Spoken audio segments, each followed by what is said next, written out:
do in Columbus during a quarantine? Well, you go comic book hunting. But you may think, well, there's a quarantine going on. Yeah, right. I'm Pocan Joe and I do what I want. Check it out.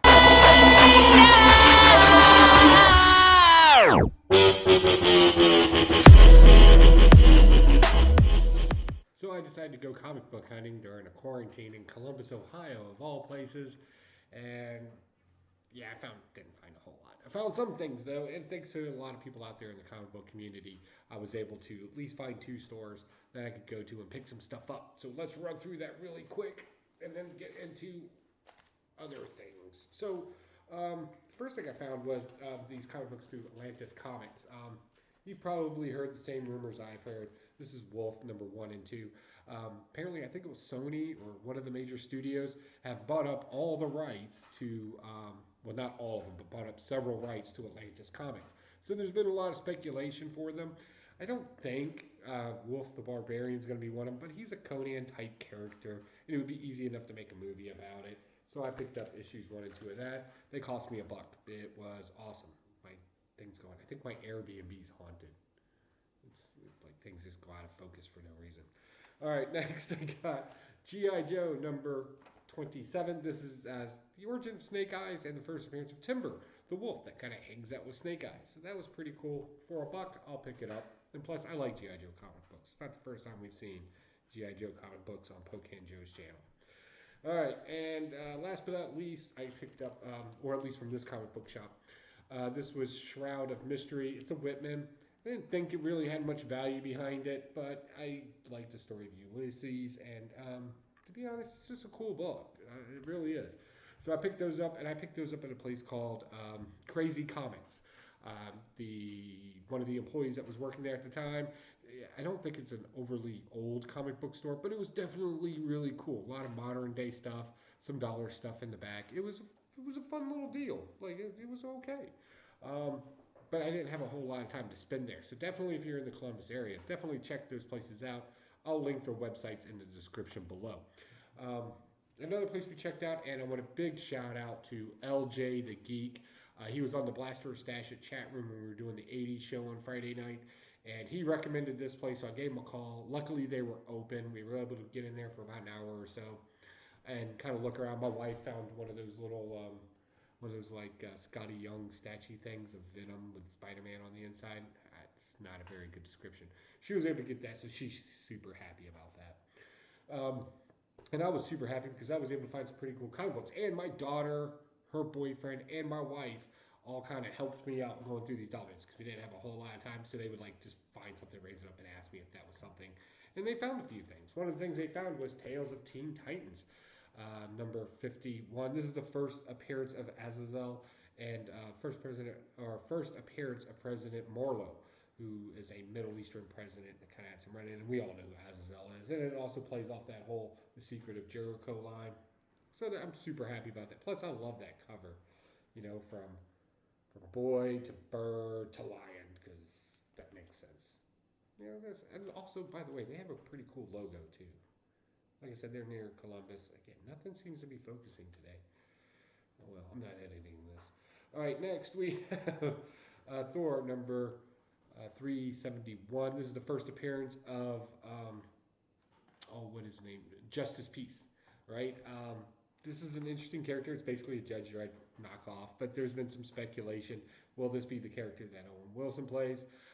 I don't think so, but still, it's still kind of a hinky first appearance of a knockoff of an already existing character. So why not? Next was, and this one's no stranger to us. This is Thor number 392. This is the first appearance of Quicksand, a female sand-like character, and then of course it has a special Daredevil story in it as well. Next, again, this one, I don't know much about this character, so this was kind of interesting. I definitely want to read this one and check it out. This is Fantastic Four, number 142, first appearance of Darkloth, the Death Demon. First appearance, I figured I'd check it out. Let's see what it does. I don't know. I don't really even know if there's any real value behind it. If it is, it's probably like $4 or something like that. Again, so far everything's cost me $1, so I'm not really hurting. This one, I always get this cover mixed up with another one, but it's still one just to prove how classic Fantastic Four covers are. It's Fantastic Four number 264. I thought it was the first appearance of Gorgon, the monster thing, right? But I should have looked a little closer. But still, cool classic cover from Fantastic Four and their whole monster. At the time they would just battle monsters all the time. The next two were my big books and my big finds for this one. And again, these were picked up at Pack Rat Comics. The first one is the second appearance of Poison Ivy, and that's issue number Batman 183. I think we've all seen this cover before. How cool is it? Gets to watch his own adventures on TV there. It's good stuff, and I think I got it for a pretty fair price. And last but not least was Batman number 188, first appearance of the Eraser. If you don't know who the Eraser is, this is what happens when you kind of start running out of ideas, and you just need characters, you need villains. And I think those are sometimes some of the best villains out there. It's another just ridiculous villain out there, can do ridiculous stuff. Um, and he's dressed like a pencil in a suit because his head's an eraser. It's quirky and it's just goodness. That's all that is. So good stuff. So that's my haul for this week. So what did you think? Comment down below. I thought I got all those for pretty decent prices. I have no complaints. Um, some of them will look good in collection. Some will look good in an auction. Like just legit. Speaking of auctions, my auction should be dropping any day now. Everything's been dropped off at the auction house, so hopefully we can get that up and launch. I think Spectacular Spider Grandpa jumped on board. My wife donated tons of pops for it. So yeah, there's something in there that you want. All semi key, some major keys, some high end pops, some low end pops, and then some bundles.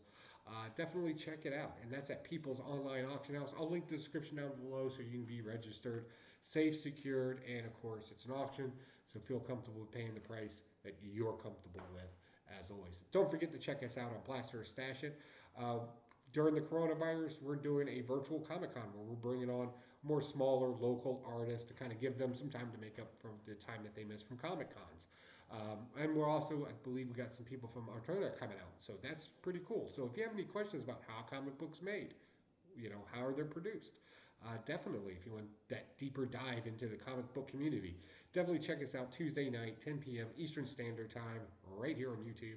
Or you can check us out on Friday night at 10 p.m. for our regular Blast It or Stash It show where we blast things and stash things. Unfortunately, no new comic books, so we've been talking about things from the 80s because we're old, middle-aged guys that nostalgia a lot. Is nostalgia a word? I don't know. We'll figure it out at the end of the day. All right, guys, other than that, I'm heading back to Virginia tomorrow morning. Hope to see you all Tuesday night. If not, hey, we'll catch you on the flip. Guys, take it easy.